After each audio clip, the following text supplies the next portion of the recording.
का अड्डा ध्वस्त कर दिया गया। बुलडोजर लेकर पहुंची है पुलिस प्रशासन की टीम। जलालुद्दीन जमीनों पर अवैध कब्जा किया। बलरामपुर के उतरौला में बुलडोजर एक्शन जारी है। जलालुद्दीन का जो कोठी है आलीशान, उसे ध्वस्त कर दिया गया। धर्मांतरण कराता था ये जलालुद्दीन उर्फ छांगुर बाबा। तो बताया जा रहा है कि छांगुर बाबा की सहयोगी नीतू के नाम पर ये मकान है और इस पर प्रशासन का बुलडोजर चला है। तस्वीरों में आप देख सकते हैं ये बड़ी कार्रवाई की गई है। इस वक्त की बड़ी खबर बलरामपुर से है, जहां पर जलालुद्दीन उर्फ छांगुर बाबा का ये अड्डा ध्वस्त कर दिया गया है। यहीं से धर्मांतरण का बड़ा खेल चल रहा था, जिसके बाद से ये बड़ा एक्शन लिया गया है। लगातार अगर हम बात करें तो छांगुर बाबा की तरफ से लगातार देखिए कई अवैध धर्मांतरण कराए गए हैं और इसी को लेकर प्रशासन ने बड़ी कार्रवाई की है। तो अवैध धर्मांतरण और 100 करोड़ के रुपए के अवैध कारोबार में लिप्त आरोपी जलालुद्दीन उर्फ छांगुर बाबा की आलीशान कोठी पर प्रशासन ने बुलडोजर की कार्रवाई की है और ये बुलडोजर चलाया गया है। तस्वीरों में आप देख सकते हैं। बताया जा रहा है कि कोठी अवैध निर्माण और अवैध संपत्ति के तहत बनाई गई है और इसी को लेकर प्रशासन की तरफ से ये बड़ी कार्रवाई की गई है। तो 100 करोड़ के फ्रॉड में फंसे जलालुद्दीन उर्फ छांगुर बाबा की कोठी पर प्रशासन ने बड़ा एक्शन लेते हुए बुलडोजर की कार्रवाई की है।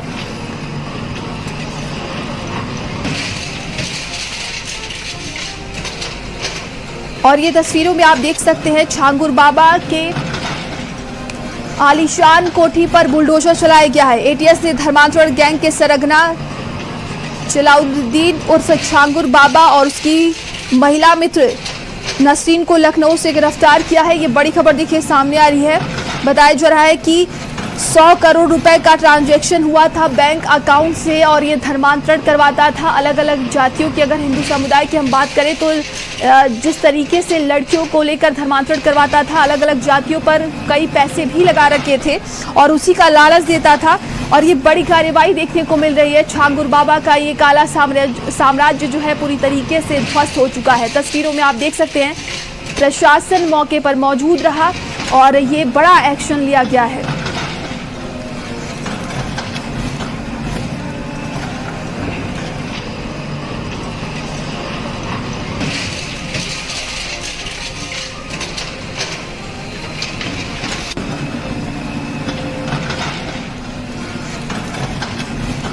तो योगी सरकार का ये बड़ा एक्शन और अवैध कब्जों पर बुलडोजर चलाया गया है। छांगुर बाबा जो कि धर्मांतरण का ये बड़ा खेल इसने खेला था, जिसके बाद से लगातार कई एक्शन लिए गए हैं। और अब देखिए आलीशान कोठी जो कि धर्मांतरण के खेल से बना हुआ था ये, और इसी को ध्वस्त किया गया है।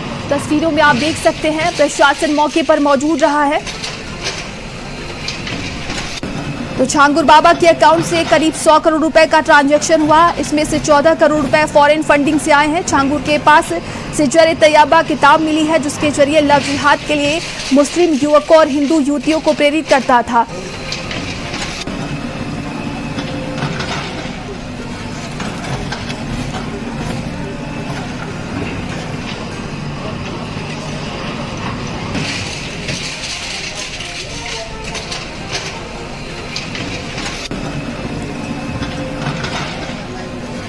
और ज्यादा जानकारी के साथ संवाददाता अनूप हमारे साथ जुड़ गए हैं। अनूप, ये प्रशासन की तरफ से बड़ी कार्रवाई की गई है। छांगुर बाबा की आलीशान कोठी को ध्वस्त किया गया है।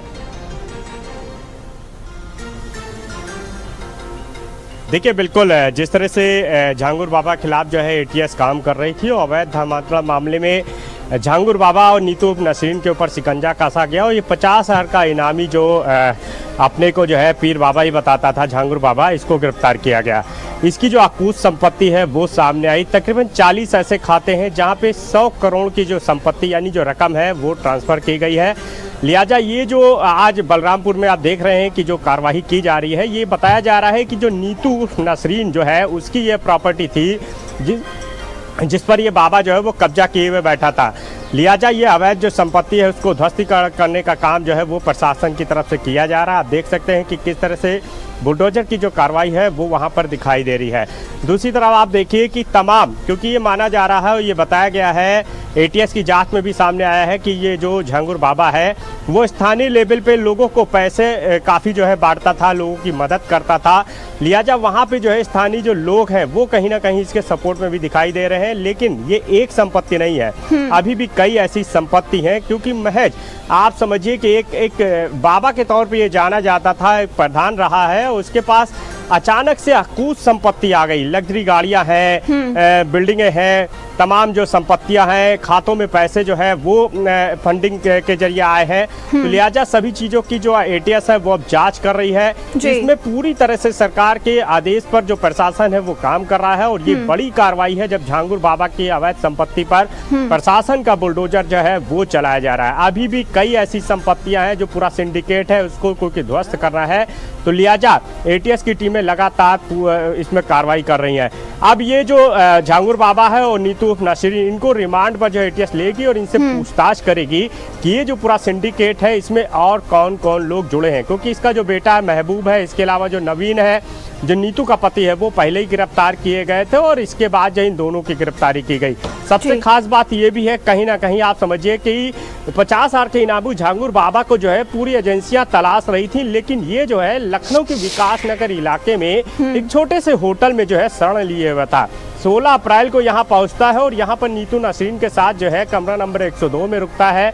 जिस दिन एटीएस की टीम पहुंची उस दिन ये 104 नंबर कमरे में था और वहीं से इसकी गिरफ्तारी की गई।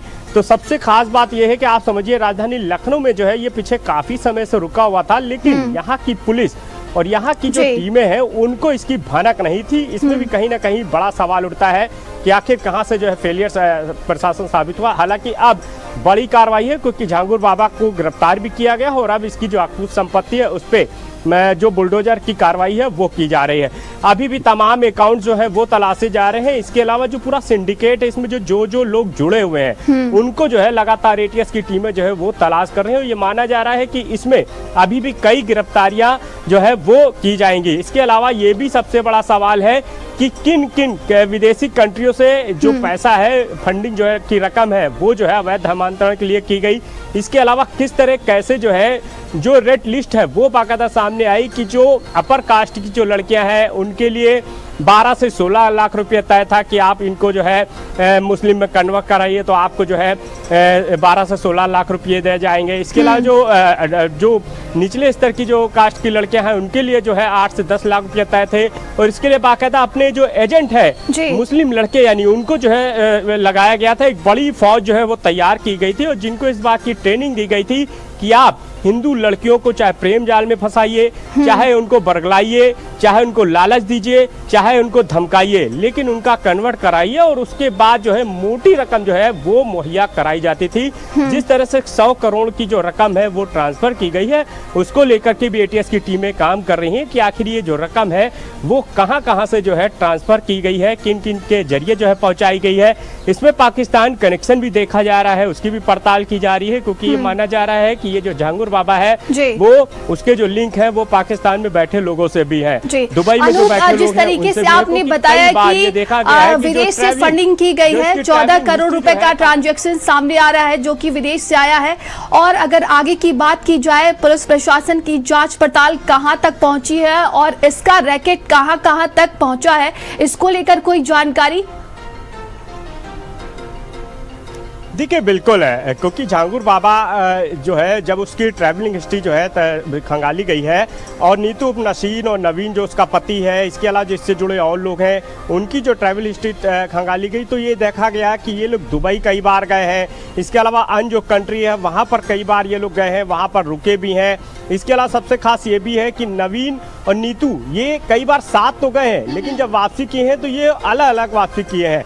तो इन सब चीज़ों को लेके जो पूरी ट्रैवल हिस्ट्री है उसको खंगाला जा रहा है कि आखिर ये लोग कहाँ गए हैं, किन किन कंट्रियों में रुके हैं, कितने समय तक रुके हैं और वहाँ पर किससे इनकी मुलाकात हुई है, किस होटल में रुके हैं, कहाँ पर किन लोगों के संपर्क में ये लोग रहे हैं। तो उसकी भी पड़ताल जो है वो एटीएस कर रही है।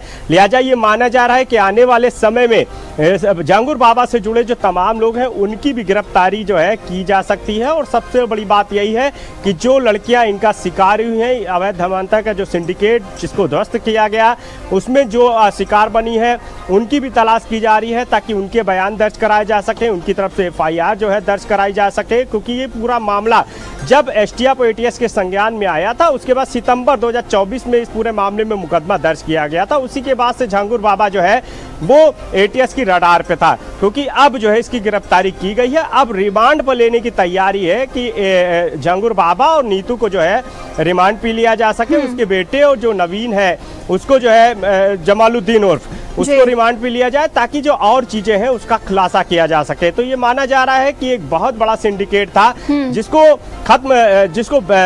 जो है कहीं ना कहीं जो है एटीएस की टीम ने जो है खोजा है, और अब एटीएस की टीमें इनको रिमांड पे लेंगी, उनसे जब पूछताछ करेंगी, क्योंकि चाहे मोबाइल की बात करें, चाहे डेटा की बात करें, चाहे ट्रैवल हिस्ट्री की बात करें, या तमाम जो इनके संपर्क में रहे, सभी चीजों को जो है एटीएस की टीमें खंगाल रही है। बिल्कुल, और आगे की जांच पड़ताल की जा रही है। कई और संदिग्धों की गिरफ्तारी होना बाकी है। तमाम जानकारी के लिए आपका बहुत बहुत धन्यवाद। चलिए आगे बढ़ते हैं। खबर लखनऊ से है, जहां पर अफसरशाही से परेशान मंत्री नंद गोपाल गुप्ता नंदी सीएम को पत्र लिखा। उन्होंने अफसरशाही पर आरोप लगाए हैं, अधिकारियों पर निर्देश न मानने के आरोप लगाए हैं। अफसर अपने लोगों को अनुचित लाभ देते हैं, और मंत्री की तरफ से ये कहा गया है नियम नीतियों को न मानने के भी आरोप लगाए हैं। अधिकारी पत्रावलियों को गायब कर रहे हैं। मंत्री नंदी की तरफ से ये कहा गया है। औद्योगिक विकास मंत्री हैं नंद गोपाल गुप्ता नंदी, बार बार फाइल मांगने पर भी फाइल नहीं मिलती है। तो मंत्री की तरफ से अफसरशाही को लेकर ये गंभीर आरोप लगाए हैं, और इसके पहले भी कई बार देखा जा रहा है कि योगी सरकार की बात करें तो अफसरशाही पर कई सवाल उठाए गए हैं। एक बार फिर से देखिए ये मामला उठा है, और अफसरशाही से परेशान मंत्री ने मुख्यमंत्री योगी आदित्यनाथ को पत्र लिखा है।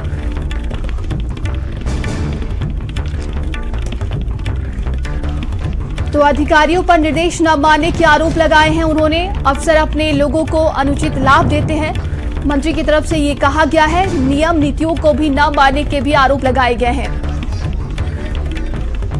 और ज्यादा जानकारी के साथ स्टेट हेड वीरेंद्र सिंह जी हमारे साथ जुड़ गए हैं। वीरेंद्र जी, लगातार अफसरशाही को लेकर इसके पहले भी सवाल उठाए गए थे, लेकिन एक बार फिर से यूपी में जो मंत्री है नंद गोपाल गुप्ता नंदी ने एक बार फिर से अफसरशाही को लेकर कई सवाल खड़े किए हैं। देखिए, ये जो मामला है, मंत्री ने चिट्ठी लिखी है, ये औद्योगिक विकास विभाग में बहुत दिनों से चल रहा है। और चूंकि बहुत बड़ी बड़ी अथॉरिटियां इसमें, नोएडा, ग्रेटर नोएडा, यमुना जैसी अथॉरिटियां हैं, मंत्री नंद गोपाल गुप्ता नंदी के पत्र के बाद से ये बवाल मचा है कि उत्तर प्रदेश में वो जो फाइलें मांगते हैं उसको अधिकारी भेजते नहीं है, और वो इसकी शिकायत उन्होंने मुख्यमंत्री से की है।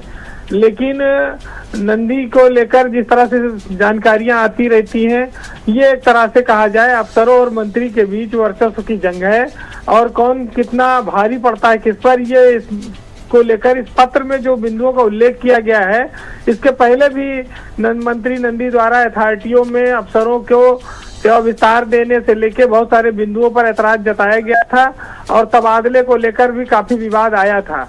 तो महत्वपूर्ण बात यह है कि मंत्री जिन अफसरों पर आरोप लगा रहे हैं वो भी कोई दूध के धुले नहीं है, और मंत्री के ऊपर भी तमाम सारे आरोप लगते रहे हैं, चाहे तबादला सीजन कराओ, चाहे अथॉरिटियों में तमाम तरह की जांचों को समाप्त करना, खोलना और अफसरों को बुलाना। तो ये मामला मंत्री और अफसर के बीच एक संघर्ष की तरह है। वो कहते हैं कि बहुत सारे मामलों में सुनवाई ऐसी होती है जिसमें छोड़ दिया जाता है, और बहुत सारे मामलों में लोगों को खारिज कर दिया जाता है। तो ये इशारा करता है कि आपस में एक द्वंद्व है, और जिसकी सुविधा जहां जैसे बनती है वो वैसे फैसले ले रहा है। तो ब्यूरोक्रेसी और सरकार के बीच में एक सीधी लड़ाई है, और जो लोग अभी तक ये कहते हैं कि ब्यूरोक्रेसी में मंत्री हमारी सुनवाई नहीं हो रही है, तो जिसको जहां पर दांव मिल रहा है, मौका मिल रहा है, वो काम कर रहा है जिसके अधिकार में जो है। क्योंकि औद्योगिक विकास बहुत बड़ा विभाग है, बहुत महत्वपूर्ण मंत्रालय है, इसलिए यहाँ पर बहुत बड़े बड़े उद्योगपति और बहुत बड़े बड़े पैसे वाले लोग आते हैं। तो स्वाभाविक है कि लड़ाई भी यहाँ बड़े स्तर की होगी। जी, अहम जानकारी के लिए आपका बहुत बहुत धन्यवाद। और चलिए आगे बढ़ते हैं। वाराणसी में डबल मर्डर की वारदात से सनसनी फैल गई। संपत्ति की लालच में पिता बुआ की हत्या कर दी गई। बेटे बहू पर पिता बुआ की हत्या का आरोप है। सिलबट्टे से कूचकर उतारा गया है मौत के घाट। पड़ोसियों की सूचना पर पुलिस मौके पर पहुंची है। बेटे बहू को हिरासत में लेकर अब उनसे पूछताछ की जा रही है। एडिशनल सीपी, एडीसीपी समेत कई आला अधिकारी मौके पर मौजूद रहे। कैंट थाना क्षेत्र के प्रताप नगर कॉलोनी की ये पूरी वारदात बताई जा रही है। तो पड़ोसियों की सूचना पर पुलिस मौके पर पहुंची है। इस पूरे मामले की अब जांच पड़ताल की जा रही है। वहीं आरोपियों से पूछताछ भी की जा रही है। वाराणसी में डबल मर्डर की ये वारदात सामने आई है। संपत्ति की लालच में पिता बुआ की हत्या कर दी गई है और इस घटना को अंजाम दिया है बेटे और बहू ने। बताया जा रहा है कि पुलिस भी मौके पर पहुंची है और अब इस पूरे मामले की जांच पड़ताल की जा रही है। सिलबट्टे से कूचकर मौत के घाट उतारा गया है। संपत्ति की लालच में इस घटना को अंजाम दिया गया है। तो एडिशनल सीपी, एडीसीपी समेत कई आला अधिकारी मौके पर मौजूद रहे। इस पूरे मामले की अब जांच पड़ताल की जा रही है।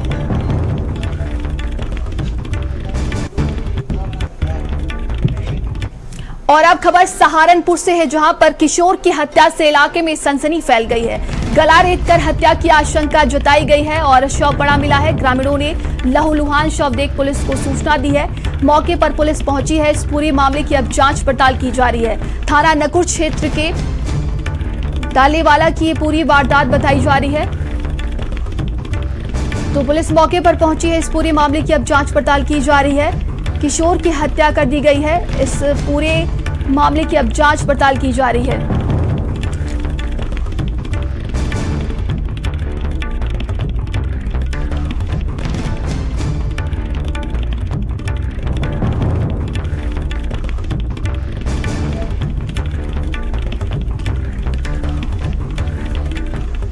तो युवक का शव मिला है और क्षेत्र में सनसनी फैल गई है। ग्रामीणों ने पुलिस को सूचना दी है। पुलिस मौके पर पहुंची है। इस पूरे मामले की अब जांच पड़ताल की जा रही है। और ज्यादा जानकारी के साथ संवाददाता लियाकत हमारे साथ जुड़ गए हैं। लियाकत, क्या कुछ अपडेट है इस पूरे मामले को लेकर? जी देखिए, मैं बताऊं, ये थाना नकुल के डालेवाला गांव का मामला है। यहाँ पे किशोर था प्रिंस कश्यप, जो कल से कहीं चला गया था और देर रात तक अपने घर भी नहीं पहुंचा। और आसपास के जो इलाके हैं, परिवार के लोगों ने वहां पर भी तलाश किया, लेकिन वो नहीं मिला। तो आज सुबह जंगल में उसका जो खून से लथपथ शव बरामद हुआ है। गर्दन उसकी कटी हुई है। अब पुलिस पूरे मामले की जांच कर रही है। आशंका है कि गला रेतकर उसकी जो हत्या की गई है, किसी रंजिश के चलते उसकी हत्या की गई है। हालांकि जो परिवार के लोग हैं रंजिश होने से साफ इनकार कर रहे हैं, लेकिन पुलिस पूरे मामले की जांच कर रही है और कई पहलुओं पर इस पे जांच हो रही है कि हत्या क्यों की गई है, कौन लोग हत्यारे थे, किस वजह से हत्या की गई है। उसको घर से बुलाकर हत्या की गई है या वो अपने आप ही कहीं गया था, उसी के दौरान उसकी हत्या हुई है। कुल मिलाकर बात की जाए, परिवार में कोहराम मचा हुआ है। पुलिस पूरे मामले की जांच कर रही है। आसपास के क्षेत्रों में घटना के बाद से सनसनी फैली हुई है। जी तमाम जानकारी के लिए आपका बहुत बहुत धन्यवाद।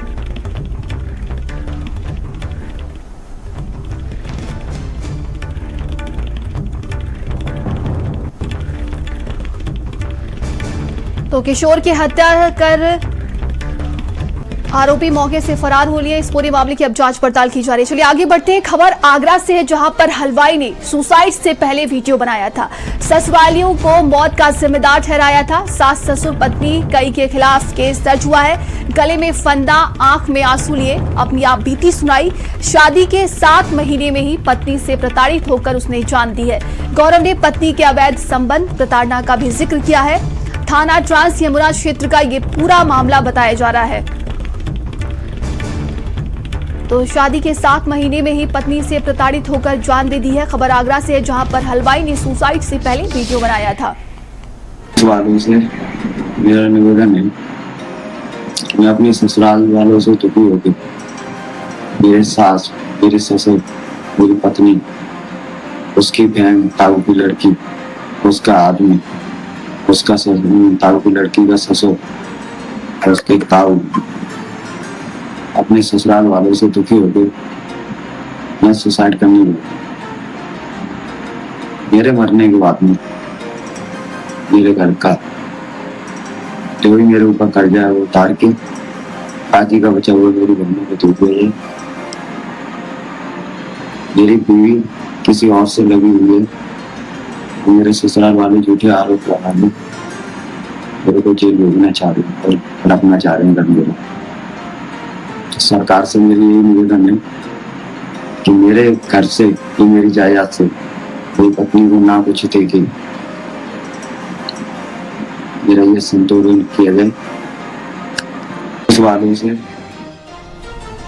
ज्यादा जानकारी के साथ संवाददाता सुमित हमारे साथ जुड़ गए हैं। सुमित, क्या कुछ अपडेट है इस पूरे मामले को लेकर? हलवाई ने सुसाइड से पहले एक वीडियो बनाया था। देखिए, 4 जुलाई को हलवाई गौरव ने फांसी लगाकर आत्महत्या करी थी और सादाबाद निवासी जो निशा है उसकी 7 महीने पहले उससे गौरव से शादी हुई थी। तो सुसाइड से पहले उसने वीडियो बनाया था, उसमें आरोप लगाए थे उसकी पत्नी के अवैध संबंध है किसी और व्यक्ति के साथ में। जो ससुराल के लोग हैं वो उसे झूठे केस में फंसाने की लगातार धमकियां दे रहे थे। कुछ समय पहले ही पत्नी से विवाद के बाद उसे मायके छोड़ाया था, जिसके बाद ससुराल के लोगों ने उसके खिलाफ थाना वही सादाबाद में थाने में शिकायत की थी, जहाँ से पुलिस से लगातार उसे फोन आ रहे थे। तो मुकदमा, झूठे मुकदमे में फंसाने की लगातार जो ससुराली जन धमकी दे रहे थे, उसके बाद सब साथ में आए। गौरव ने सुसाइड कर ली थी। सुसाइड से पहले एक वीडियो बनाया था, वीडियो वायरल हुआ था। अब घटना के बाद जो परिजन है उन्होंने तहरीर दी है, उसमें पत्नी, ससुर, ताऊ ससुर, चाचा ससुर और जो साली है पत्नी है, इन पर कुल 7 जनों पर नामजद मुकदमा दर्ज किया गया है। पुलिस आगे की कार्रवाई में जुट गई है। जी, तमाम जानकारी के लिए आपका बहुत बहुत धन्यवाद।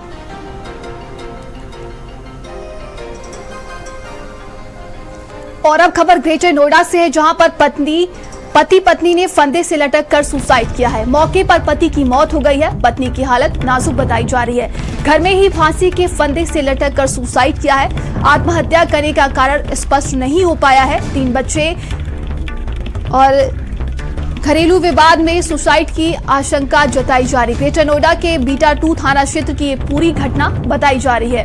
तो आत्महत्या करने का कारण अभी स्पष्ट नहीं हो पाया है, लेकिन घरेलू मामला ये बताया जा रहा है। खबर ग्रेटर नोएडा से है, जहां पर पति पत्नी ने फंदे से लटक कर सुसाइड किया है। मौके पर पति की मौत हो गई है, वहीं पत्नी की हालत नाजुक बताई जा रही है। घर में ही फांसी के फंदे से लटक कर सुसाइड किया है।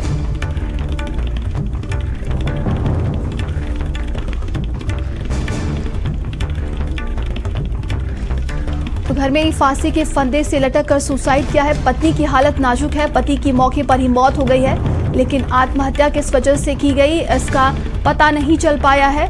घरेलू विवाद ये बताया जा रहा है। ग्रेटर नोएडा के बीटा 2 थाना क्षेत्र की पूरी घटना बताई जा रही है।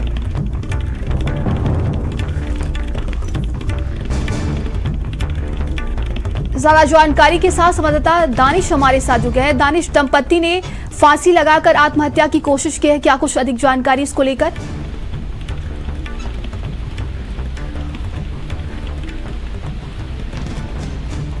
जी दानिश, सहयोगी से हमारा संपर्क टूट गया, अब दोबारा प्रयास करेंगे। ये खबर ग्रेटर नोएडा के बीटा 2 थाना क्षेत्र की बताई जा रही है, जहां पर पति पत्नी ने फांसी के फंदे से लटक सुसाइड किया है और पति की मौके पर ही मौत हो गई है। पत्नी की हालत नाजुक बताई जा रही है। घरेलू विवाद की आशंका जताई जा रही है, लेकिन मौत किस वजह से, आत्महत्या किस वजह से की गई है, इन कारणों का पता नहीं चल पाया है।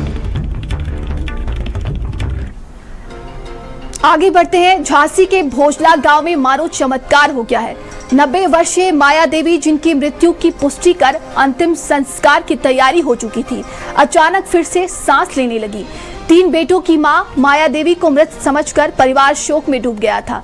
अगरबत्ती जल चुकी थी, रिश्तेदार जुट चुके थे, लेकिन जैसे ही उनके शरीर पर गंगा जल छिड़का गया, उनकी बंद पलकें हल्की सी थरथराई और सांसों की डोर फिर से जुड़ गई।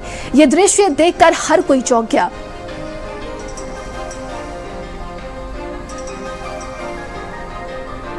शुक्रवार को सुबह मॉर्निंग में 10 बजे करीब उनकी मृत्यु हो गई और हमारा जो भतीजा है वो कंपाउंडर है, उसने चेक किया तो सांस नहीं चल रही थी, तो उनको उठा करके नीचे लेटा दिया।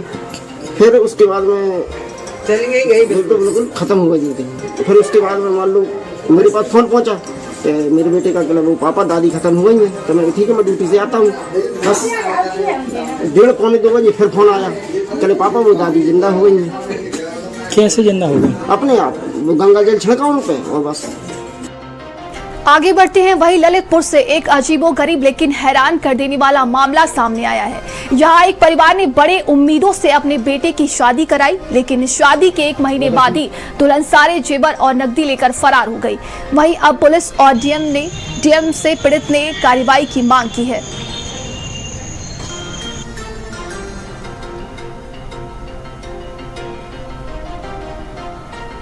तो जेवर और नकदी लेकर दुल्हन फरार हो गई है शादी के 1 महीने बाद ही, और अब लगातार न्याय की आस में है पीड़ित परिवार।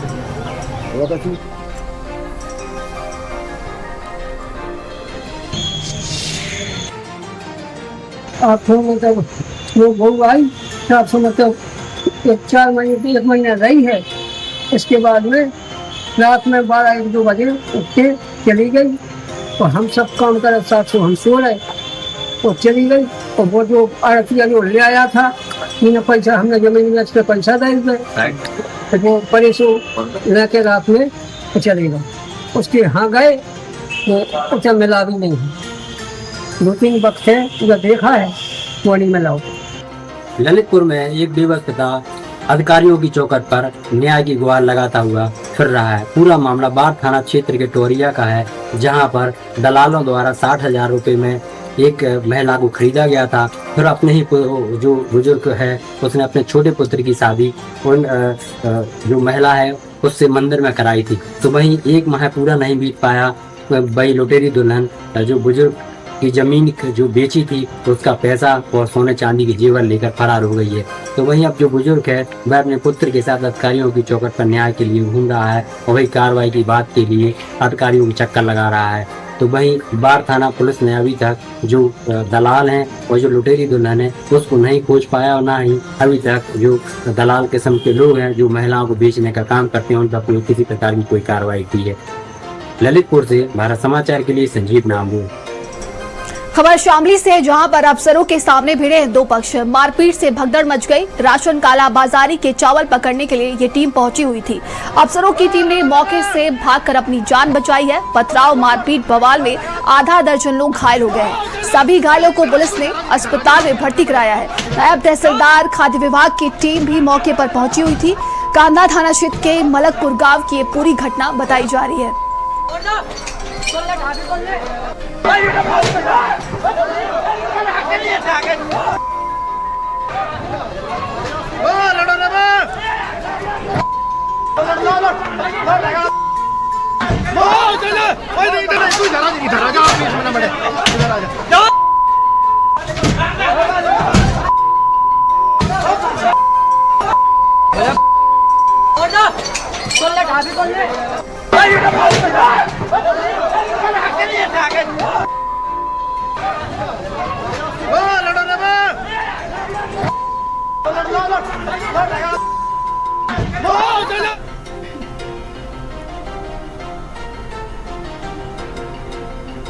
खबर हापुड़ से, जहां पर रेस्टोरेंट में घुसकर गुंडों ने मारपीट की। गुंडों ने रेस्टोरेंट संचालक को जमकर पीटा। पैसे के लेन देन को लेकर ये विवाद हुआ और मारपीट की घटना सीसीटीवी कैमरे में कैद हो गई है।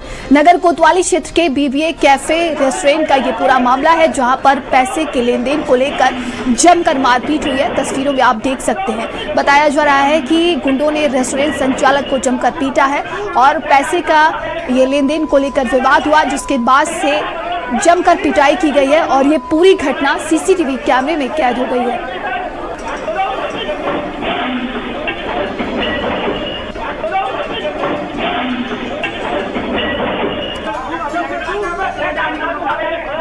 तो गुंडों की ये गुंडई देखने को मिली है। खबर हापुड़ से है, जहां पर रेस्टोरेंट संचालक को जमकर पीटा गया है।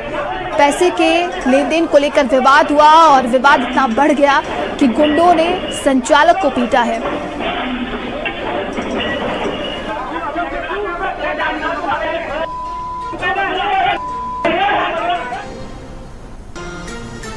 और ये बड़ी खबर मेरठ से, जहां पर कावड़ यात्रा को लेकर इंटरेस्ट बैठक शुरू हो गई है। कावड़ को लेकर मुख्य सचिव डीजीपी की बैठक शुरू हुई है। कमिश्नरी सभागार में ये कावड़ यात्रा की समीक्षा बैठक हो रही है। वेस्ट यूपी के 3 जोन के एडीजी, कमिश्नर, टीएमएसपी शामिल हैं। इसमें कई अन्य विभागों के अफसरों की बैठक में मौजूदगी है।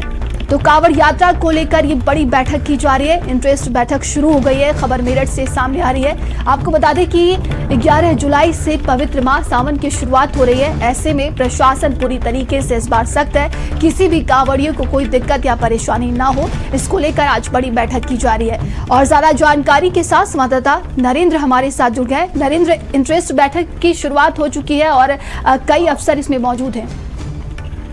बिल्कुल, इसमें 3 जोन के जो पुलिस अफसर हैं, मंडलायुक्त हैं, कई मंडलों के, इसके अलावा डीएम और एसएसपी, जितने भी ऐसे जिले हैं जो पश्चिम उत्तर प्रदेश में जहां जहां से कांवड़ गुजरती है, वो सभी यहाँ पर मौजूद हैं। खुद उत्तर प्रदेश सरकार के चीफ सेक्रेटरी मनोज कुमार सिंह और पुलिस महानिदेशक राजीव कृष्ण इस बैठक को ले रहे हैं। इसके अलावा हरियाणा, दिल्ली और उत्तराखंड के भी बहुत सारे अफसर यहाँ पर पहुंचे हैं। मकसद केवल यही है कि जो कांवड़ यात्रा का विशाल पर्व है, इसको सामंजस्य बनाकर किसी तरह संपन्न कराया जाए, कुशलता से और शांतिपूर्ण तरीके से।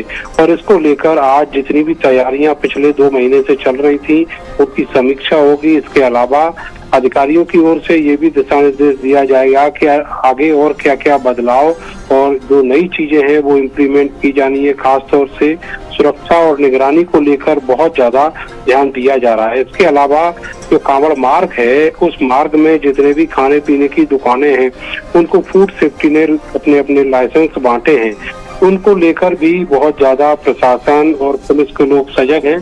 कोशिश यही है कि किसी भी तरीके से कांवड़ यात्रा को सकुशलता से संपन्न कराया जाए।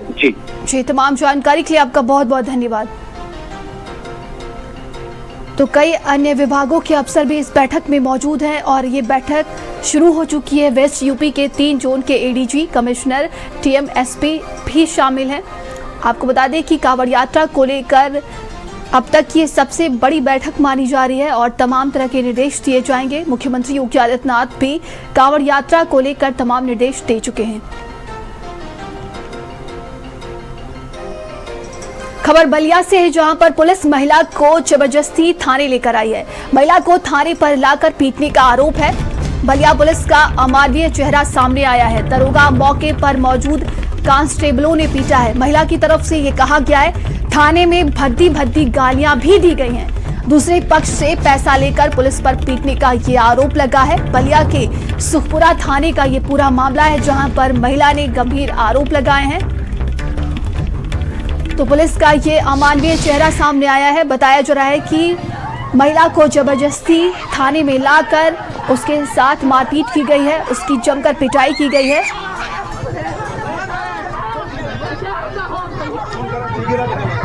जाके चाकू वो भी काल लिया, कहता है कि ये देखा कि इसको लड़का की गोली मारेगा। हमारा लड़का 10 बरिस के है साहब। दरोगा कहता है, वो करे बाद बर्तन छीट दिया है, बर्तन पचका दिया है, अचार गिरा दिया है, मैं दूध फेंक दिया है, रोटी फेंक दिया है, सब खाना फेंक दिया है। गुमटी उजारने के लिए बोल रहा है साहब। हमको एडीएम साहब मदद लिया है साहब, हमको एडीएम साहब मदद किया है साहब। खबर ग्रेटर नोएडा से, जहां पर बारिश के बाद निर्माणाधीन 4 मंजिला मकान गिरा है। मकान गिरने से आसपास के लोगों में भगदड़ मच गई। रिहायशी इलाके में साइट पर मौजूद नहीं थे मजदूर। दादरी रेलवे रोड स्थित निर्माणाधीन मकान ये गिरा, उसके बाद से आसपास के लोगों में भगदड़ मच गई है। तो बारिश का ये कहर देखने को मिला है। खबर ग्रेटर नोएडा से है, जहां पर निर्माणाधीन 4 मंजिला मकान गिरा है और मकान गिरने से आसपास के लोगों में हड़कंप मच गया। तस्वीरें आप देख सकते हैं किस कदर बारिश ने ये कहर बरपाया है और 4 मंजिला मकान भरभरा कर गिर गया है।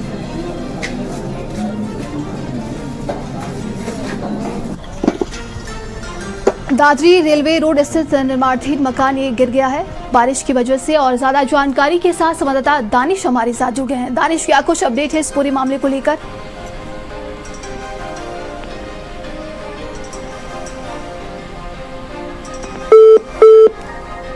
सहयोगी से हमारा संपर्क टूट गया है, हम दोबारा प्रयास करेंगे। और ये खबर ग्रेटर नोएडा से है, जहां पर 4 मंजिला मकान गिरा है। तस्वीरों में आप देख सकते हैं बारिश का ये कहर देखने को मिला है। मकान गिरने से आसपास के लोगों में भगदड़ मच गई और ये निर्माणाधीन मकान बताया जा रहा है 4 मंजिला।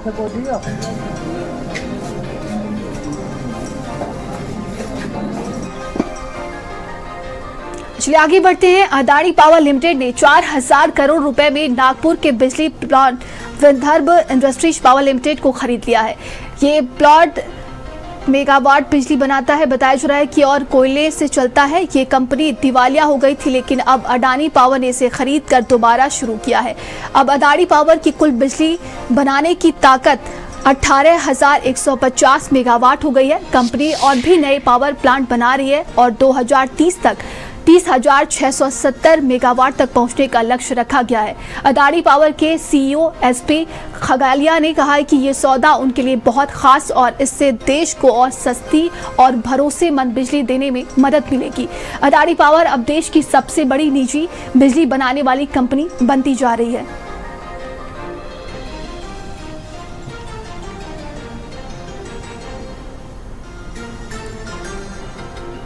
खबर आगरा से, जहां पर गांव में सरकारी जमीन को लेकर विवाद हुआ है। राजस्व टीम द्वारा सीमांकन के बाद ये विवाद हुआ। दबंगों ने पैमाइश के बाद मेड़ को उखाड़ दिया है। विरोध करने पर ग्राम प्रधान से अभद्रता की है। मेड़ तोड़ते अभद्रता करते हुए वीडियो वायरल हुआ है। पुलिस ने मामले में 4 लोगों को हिरासत में लिया है। थाना बसई अरेला क्षेत्र के छतौलीपुरा का ये पूरा मामला बताया जा रहा है। तो विरोध करने पर ग्राम प्रधान से अभद्रता की गई है। खबर आगरा से, जहां पर गांव में सरकारी जमीन को लेकर विवाद हो गया है। बता दें कि राजस्व टीम द्वारा सीमांकन के बाद ये विवाद हुआ है। दबंगों ने पैमाइश के बाद मेड़ को उखाड़ दिया, जिसके बाद से ये विवाद और बढ़ गया। विरोध करने पर ग्राम प्रधान से भी अभद्रता की गई है।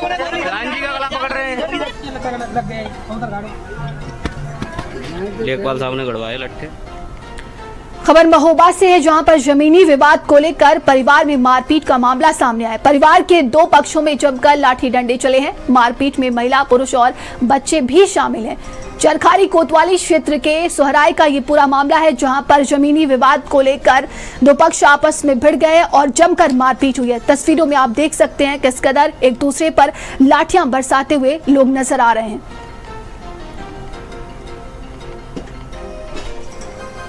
तो जमीनी विवाद में परिवार में मारपीट हुई है। 2 पक्ष आपस में भिड़ गए हैं। तस्वीरें आप देख सकते हैं किस कदर एक दूसरे पर ये लोग लाठियां बरसाते हुए नजर आ रहे हैं। ये खबर महोबा से है और जमीनी विवाद में ये एक दूसरे पर जमकर लाठियां बरसाई गई हैं। तो 2 पक्षों में जमकर मारपीट की गई है। जमीनी विवाद को लेकर एक दूसरे पर किस तरीके से डंडे से प्रहार कर रहे हैं, ये तस्वीरों में आप देख सकते हैं। जमीनी विवाद ये बताया जा रहा है। खबर महोबा से है।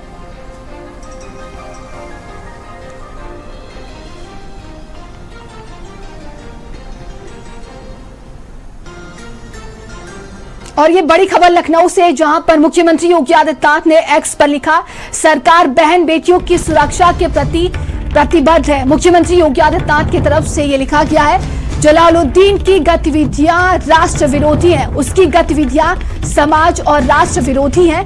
कानून व्यवस्था पर सरकार ढिलाई नहीं बरतेगी। गिरोह के सभी अपराधियों की संपत्तियां जब्त करेंगे। मुख्यमंत्री योगी आदित्यनाथ ने सोशल मीडिया प्लेटफॉर्म एक्स पर यह पोस्ट किया है। उन्हें ऐसी सजा देंगे जो समाज के लिए उदाहरण बनेगी। आपको बता दें कि धर्मांतरण का बड़ा खेल हुआ है और जलालुद्दीन की आज ही जो आलीशान कोठी है उस पर बड़ी कार्रवाई करते हुए उसे ध्वस्त कर दिया गया है। और मुख्यमंत्री योगी आदित्यनाथ की तरफ से सोशल मीडिया प्लेटफॉर्म एक्स पर यह पोस्ट किया गया है। उन्होंने लिखा कि सीएम योगी की तरफ से ये पोस्ट कर लिखा गया है कि सरकार बहन बेटियों की सुरक्षा के प्रति प्रतिबद्ध है और जलालुद्दीन की गतिविधियां राष्ट्र विरोधी हैं। और ज्यादा जानकारी के साथ संवाददाता संदीप हमारे साथ जुड़ गए हैं। संदीप, मुख्यमंत्री योगी आदित्यनाथ ने जलालुद्दीन को लेकर ये सोशल मीडिया प्लेटफॉर्म एक्स पे बड़ी बात कही है। देखिए, जिस तरीके से मुख्यमंत्री योगी आदित्यनाथ ने ट्वीट किया और ये लिखा है कि देखिए जो जलालुद्दीन है, देखिए उसकी गतिविधियां जो है उसको समाज विरोधी नहीं, बल्कि उन्होंने कहा है कि देखिए ये राष्ट्र विरोधी है। क्योंकि देखिए बहन बेटियों का जिस तरीके से आपने देखा था कि इस मामले में अलग अलग जाति के हिसाब से जो है वो बेटियों के जो है दाम तय किए गए थे। तो एक बड़ा सिंडिकेट, एक बड़ा जो है वो गिरोह चल रहा था। इसको लेकर मुख्यमंत्री योगी आदित्यनाथ ने कहा है कि हम सभी बहन बेटियों की रक्षा करेंगे। उत्तर प्रदेश सरकार जो है वो कानून व्यवस्था को लेकर किसी भी तरीके की ढिलाई नहीं बरतेगी। और ये भी कहा है कि देखिए जो आरोपी है और उसके गिरोह से जुड़े हुए सभी अपराधियों की संपत्तियां जब्त की जाएंगी। एक बड़ा ये देखिए फैसला है और उस पर जो है वो कानूनी कार्रवाई जो है वो की जाएगी। और उसी के साथ साथ उन्होंने ये भी लिखा है कि ऐसे समाज में ये कहा जा सकता है कि वैमनस्यता फैलाने, बहन बेटियों की इज्जत के साथ खिलवाड़ करने वाले को ऐसी सजा दी जाएगी जो समाज के लिए देखिए उदाहरण है।